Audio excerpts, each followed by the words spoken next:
AITA for not accommodating a vegan guest. This has become a really frustrating situation with a close friend and his partner. So my wife, 29F, and I, 29M, have been hosting dinner parties a few times a year for as long as we've lived in our current city. We like to go all out and cook elaborate, multi-course meals. So we limit our invitations to just a few close friends, since cooking such a complex dinner is an all-day affair and the food costs add up quickly. We have about 4 to 6 people we invite to these events, depending on their availability, and it's become a great tradition in our social circle. Okay, Gatsby. All right. Old sport. Our friend James started dating his girlfriend Sarah about 1.5 years ago. And when we first extended her an invite, we were informed that Sarah was vegan. I thanked James for letting us know and said she was more than welcome to bring her own food so she would have something to eat. He agreed, and the two of them have been attending our parties regularly for the past year. Everything was fine until now. During our most recent dinner this past week, we noticed that Sarah was very quiet and looked like she was about to cry. My wife asked her what was wrong, but she told us not to worry about it and kept dodging the question, so we didn't push the issue. However, after the meal, James took us aside privately and told us that Sarah felt hurt because we never provided any dishes she could eat at our dinners, and it seemed like we were deliberately excluding her.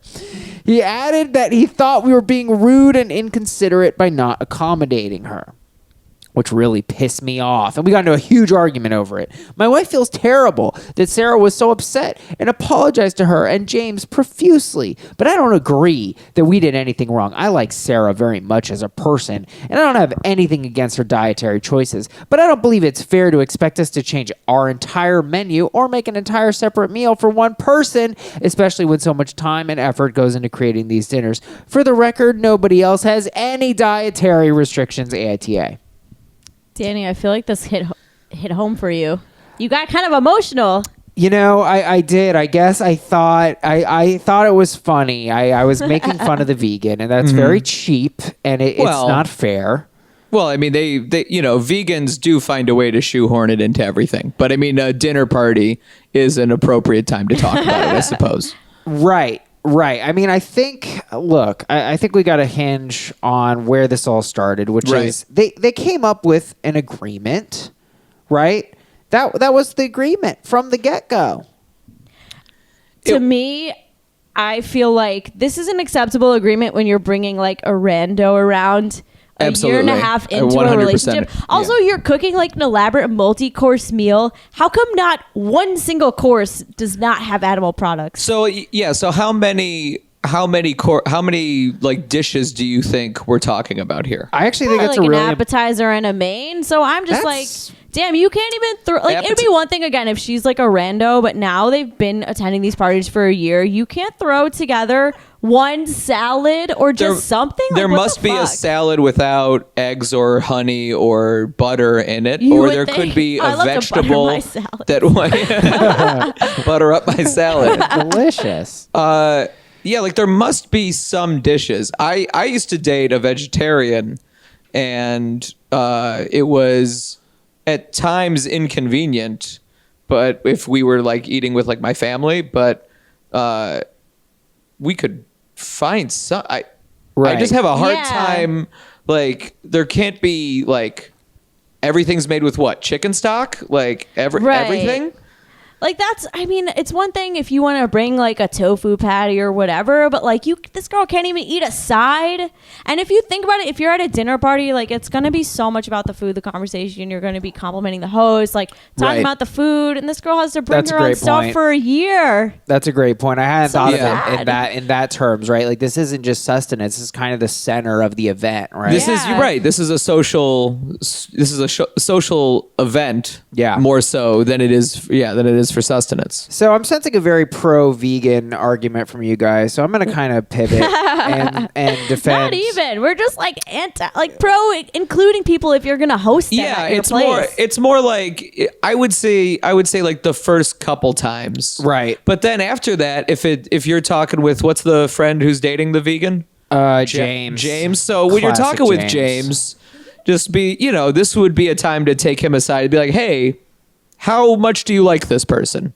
And find out, is this somebody I'm going to be talking to on a regular basis for the foreseeable future?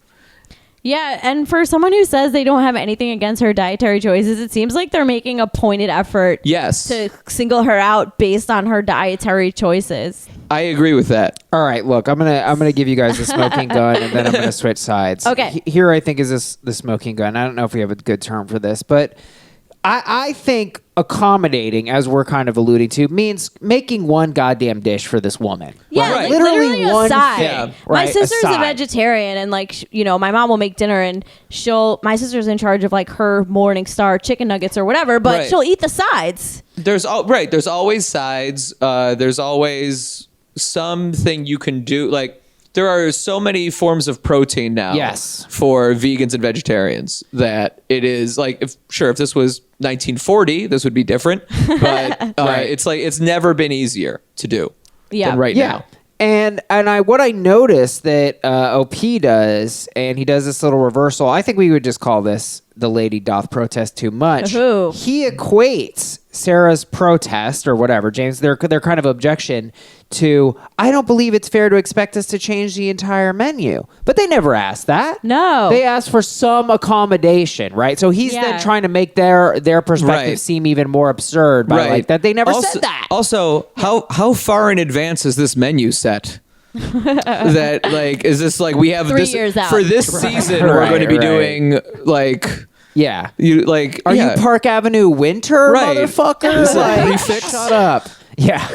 You got no change, no changes, no substitutions. The amuse-bouche has been written down for over 6 months. Yeah, I mean... Yeah, they say in the intro that it's an elaborate multi-course meal. So, again, do all your sides have to be cooked in butter? I don't know. That's what insane. about... I buy the fake butter anyway. It's cheaper and it's healthier for you. Just saying. What about this? What if the people who are hosting this really fancy themselves as great hosts, maybe, culinary experts, but maybe they know how to make 3 things tops. That's what I think. Maybe this guy's I know this chicken dish, and she's I know this buttered Brussels sprouts thing. And then he's I know this foie gras, and that's it. And that's, it. And those are the 3 things they know how to make. And everyone's foie gras again. Every week. Well, we got to get our foie gras in before it's illegal. I saw that. Yeah, they're outlawing it. I had it for the first time last summer. I'd never had foie gras before. And what'd you think? I couldn't tell what made it so against the rules. I think it's just the way they treat the geese. Yeah, it's basically you're you force the animal. What is it? A goose? I think it's a goose liver. I forget. But I just talked about this with my friend, so yeah, I think it's a goose. It basically in order to get that fattiness from it, they overfeed it. So it's basically suffering the entire time. It's inherently torturous. Another Jewish pivot. Do you think they do the same thing to chickens for chicken liver for Rosh Hashanah and stuff, Passover? I don't know. That's a good question. I want to say no because the laws of kashrut are really they're very detailed. Whoa, what's that? What'd you say? What makes something kosher? Well, but what did you say though? Laws of kashrut? Kashrut, yeah. Oh, and that's what makes something kosher if it's in adherence to the laws of kashrut? Yes. Correct. That's honestly the most kind of goofy sounding Jewish thing I've heard. Oh, there's way more. Really? Have you heard? You're not allowed to pierce your ears, technically. No, I don't mean the rules. I mean the name of it. It sounds like the laws of kashrut. Who's kashrut? Oh. Well, when you say it like that, then that's When bonjour sounds weird. You do a little dance with it, sure. Yeah. Did a little dance. Kashrut's rules. Well, anyway. So no, I think there's something that's the only defense I could kind of mount for these people. It's maybe they're untalented and they have no versatility. That's so funny. But then it's kind of put together some Brussels sprouts. Literally, pasta is vegan. Exactly. Oh my God. Is vegan. And then the other angle, a number of ways to prepare asparagus that is vegan. It's very flavorful. Yeah. And then I'm like, all right, maybe they're foodies. This is their passion. So this is more like they're uber prepping. So maybe it is a big thing. But like I've known chefs. My girlfriend's cousin was a chef at freaking Gramercy Tavern. She was just as passionate about making like vegetarian stuff as well. So like foodies tend to go the whole gamut. Because it's a challenge. It's a challenge. These people just, I don't know, kind of suck. It's not, Actually, no, not the wife, because maybe they were oblivious, Right. up until a certain point, but now this guy's doubling down, and it's like, dude. I think they were oblivious, and I think, like, although, what if they hate this woman and they, what if they hate and they're trying to like get her to leave, get her to never come back, break up the relationship? yeah, just by like being really mean to her. I'm wondering maybe this is like, I don't know, because we don't know without any of the numbers, but like let's just go like the lowest numbers. Like this is a 2-course or a 3-course thing, so there's not that many dishes for them to sub out. And then they said it's only a couple times a year, so maybe this is like her 4th one. And then if there's big gaps between it, I can see that they wouldn't have picked up on like, hey, throw this woman a freaking bone. Or a vegan Right, bone. a vegan bone. I don't know. That would be a starfish or some shit. But anyway, Derica W. I'm so sorry. I know I said I'm that gonna wrong. go ahead. I feel like it's maybe Derica. Derica? Yeah. W, right? Derica. Derica W, Well, right? We'll just email us. say Derica. Email us with the phonetic pronunciation of your name. We're very sorry. Right. Derica. Yeah, I'm gonna guess Derica, but Okay. I don't host this podcast, so It's NTA. When I was a vegetarian, I never expected someone to make a separate meal for me. I'd ask the menu, and if there wasn't anything for me there, I'd bring my own or stay at home. Just because you chose to be on a plant-based diet doesn't mean people have to accommodate your demands. That's funny from a vegetarian to get I'm this really verdict. I'm really surprised to hear that from a vegetarian. I think again, like the first or second time, sure, but when we're into 3 or more and this woman is still coming around and she's still a vegan. Right. And you know she's coming because you're presumably inviting her. Like, it's not like she just shows up. Right, exactly. Yeah, and like, to go the other way with this and kind of like take it away from the content, but it's like she's still a grown person who's crying. Like, you hurt her feelings. Like, have a little bit. Like, even if she was totally wrong. Like, let's say it was gluten-free. That would be a lot taller of a bar, right? Do we Absolutely. agree there? If she was just gluten-free for fun, or if she was like celiac. Gluten-free is tough to prepare for. Celiac. Tough, Sarah. It's tough. It's tough to prepare for. I find I cannot. When I've had there are things I can cook that are gluten free, but like if I was making pasta, gluten free pasta is like terrible. impossible That's to cook. so sick when I I feel like it would be the same. can't It would do be it. like the same thing with a side dish. You could just make some vegetables. Right, vegetables, quinoa, great, Quinoa. great. Great. So you're saying you think with gluten free would be fine. Still, like this would be a reasonable expectation.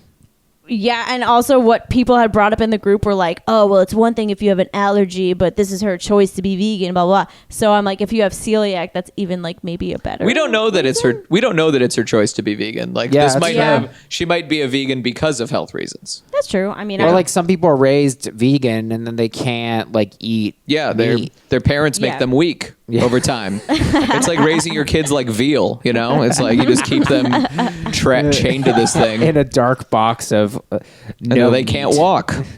I think it's like more of the symbolic gesture. Like any of these restrictions, you could throw one side together that would be compliant, most likely. For sure. And it's really more about the gesture. Lindsay N writes, YTA, no one is expecting you to make the whole meal vegan, but you can easily make something vegan. You're not being a host if you're cooking for everyone else and expecting one person to bring their own food. Absolutely. It's excluding her and not making her feel welcome. If you're going to host, be a host and cook something she can eat. It should be a small gesture to you, but it could be big for her to make her feel wanted. I think that's pretty on point. Yeah, I think one dish would mean the world to this person. You know? I think like if there was one thing, and like again, like I want to know what it is they're putting in everything they make. Yeah. Right. Everything they make. Right. What are they putting in there? I mean, I don't know. It's just too many eggs. We put sour corn in all of our everything. things. Okay. Everything we make. Oh my God. So today at work, so one of my coworkers is pregnant and she said two of the like funniest random things. So first she goes, Yeah, I woke up yesterday and I had an extremely strong craving for the color green. And I What? was like, what does that even mean? She's Wow. like, I had to buy something with green frosting. I wanted it so bad. What? She's like, I rationally knew it would taste like any other frosting. but she needed it. And then, Oh, God. so we have like a Slack or whatever, and she texts the Slack at like 11:30 p.m. She goes, "Hey, I got 2 pounds of extra Faye yogurt. If Oh, anyone God. wants 2 pounds of Greek yogurt," I'm Why like, did that happen to her? I don't know, pounds. but today, and I thought of this because it's sour cream in every dish. She goes, I actually use the Faye to make like a moist cake. And she goes, it tastes bad. that's good. I don't like it. So, but here it is, and try it. Oh, and good selling. I took like a slice, and I was like, that's really weird and yogurty. And then I just sat there for like 2 minutes, and I was like, yeah, I'm gonna eat that all day. And I ended up eating like. Wait, was it good? Really? It was so good. Oh. because it was like a little odd. That was a twist. I was not expecting I know, that. real plot twist. It's hard to describe. It was like kind of like yogurt bread, but then like it would just get you because you couldn't quite understand the taste. Yeah, I can't even understand this conceptually. I don't. I can see it being like moister, but now when you say yogurt bread, you lost me. Yeah, I don't know what that means. No, me Like either. picture whole wheat What did just she dipped sub in yogurt. for the yogurt? Ew. I don't know. I need No, to know. She said she made a recipe, and then she's like, clearly this recipe is stupid. And she kept like downplaying, and I was like, actually, no, I think it's weird. But then I liked it, and then other people were just like, this is the best. This is the What? best. Like my coworker ate half the loaf. Like it was Wow. actually only like 3 people went crazy on it, but it was But the ones who got it really got it. we got it. Samantha M writes, YTA, super shitty host etiquette, especially when she's been attending these for over a year. Yeah, that's also the thing. Right. Andrea P, I really want to say NTA because vegans, am I right? But yeah, you're definitely the asshole here. Tracy R writes, host. She's defining host, Yes. a person who receives or entertains other people as guests. A guest in your home has continually been treated as an inconsequential person and as an inconvenience. Shame on you. You don't have to do a whole vegan meal, but have a side item that could double as a tasty main for her. I agree. Because there was also a whole like side tangent in this thread that was like, well, if I went to a dinner party with vegans and I was mad that they didn't cook me a slab of meat, I'd be the asshole. And it's like, oh, that's not the same thing. No, that is not the same thing at all. Those are like, I mean, that's like, those are like the people who are like, well, why can't I say it? Is it wrong that why they're all saying it? Right. That's so true. That's just faulty logic. That's crazy. You can eat anything they have. That's, Yes. Okay, let's start this argument. Imagine there was no context for anything. Imagine we were all in the void. Then what would the rule be? Then, right, when we're in a vacuum, then what? Imagine history didn't happen. Then what happened? Right? Delete history, then where are we? Okay, then I'll start. So I think we all agree, AITA for not accommodating a vegan guest. I think that's a big fat YTA. Yeah. Yes, yeah. Everyone. Top Reddit comment was also YTA for anyone who cares. Don't email us. We know.